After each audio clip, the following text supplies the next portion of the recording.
மனிதாபிமானம், நன்னடத்தை அடிப்படையில் கைதிகளை விடுவிக்கும் உரிமை மாநில அரசுக்கு உண்டு எனவும், அந்த அடிப்படையில் ராஜீவ் கொலை குற்றவாளிகள் 7 பேரை விடுதலை செய்ய தமிழக அரசு நடவடிக்கை எடுக்க வேண்டும் எனவும் திராவிடர் கழக தலைவர் கி. வீரமணி தெரிவித்துள்ளார். சென்னையில் இந்த விவகாரம் தொடர்பாக தந்தி டிவிக்கு அவர் அளித்த நேர்காணலில் இவ்வாறு கூறினார். சிறைச்சாலையிலே அவர்களுடைய ஒழுக்கம், நடத்தை என்பது நன்னடத்தையாக இருந்திருக்கிறது.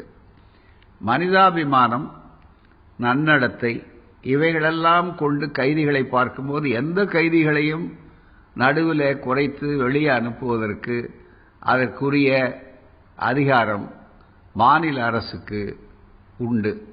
இது அரசியல் சட்டப்படி இருக்கக்கூடிய ஒரு உரிமை.